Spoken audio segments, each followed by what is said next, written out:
Welcome to Joyriding. We're starting this episode in the kitchen, and no, Mom, we're not going to bake the wrinkle paint finish on that valve cover in your oven, although I seem to recall that did work really well in high school. And no, we're not going to clean parts in the dishwasher. A friend of mine did that in high school, and I don't think his mom ever got over it. No, we're in the kitchen because of pots and pans. This is where pots and pans belong, not on your classic car. Those pots and pans resided here on this 1972 MG Midget. These are among my favorite cars because they are so much fun to drive. It's like putting on a roller skate. You don't get in it, you kind of put it on. Steering is very direct. They accelerate at a leisure pace, but they are so much fun to drive. More smiles per mile probably than any other car we have. So the pots and pans formerly resided under here on this 1275cc engine. We've got them removed and down to the shop. Let's see how we can improve on this.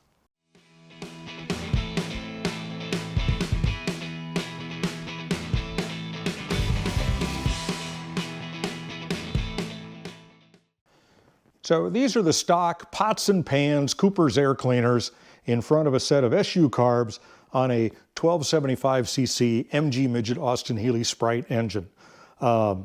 They work just fine. They keep out road grime and water, drawing air in from both ends of the engine compartment. And you know, they work just fine.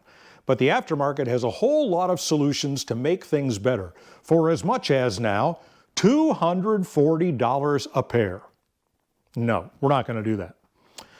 In 1985, a TV show named MacGyver debuted. It was an hour-long adventure show, and the lead character, played by Richard Dean Anderson, was a guy who could take just common, ordinary household items and solve problems and, of course, save the world in 1 hour.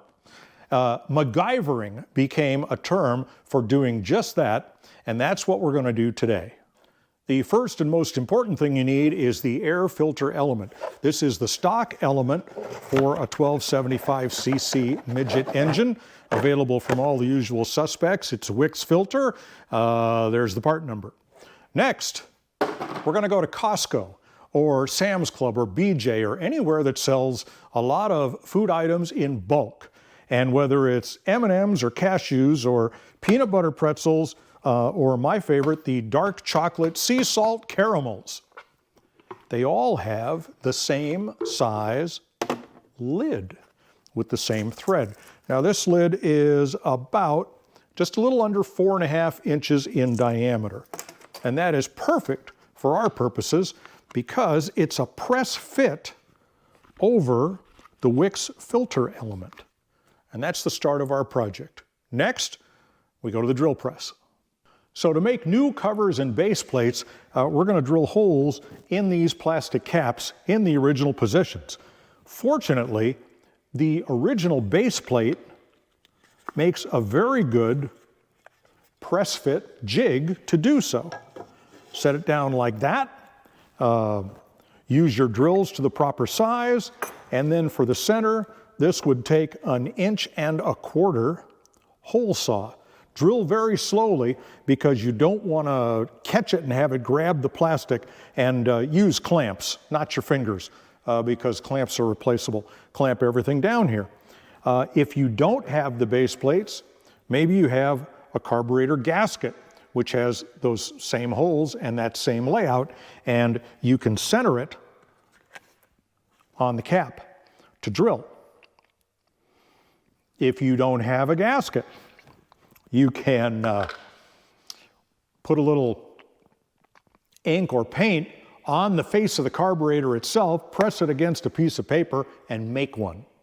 Anyway, you're going to drill this out. You're going to finish off the holes. You're going to trim them up, chamfer this one on the inside just a little bit, and you're ready to go. There are your new air cleaner housings. So here's a sample of the finished product. It's very efficient, it's very compact, it costs nothing compared to $240, and if it matters to you, This weighs about 20% as much as the stock air cleaner housing bolts and all the attachment. So have fun going to Costco. You have a lot of choices of colors, and making your own MacGyver air cleaners for your MG. So we'll get the new air cleaners installed, and then our little midget is ready for its next adventure. 0 to 60 in under 15 seconds. Yeehaw!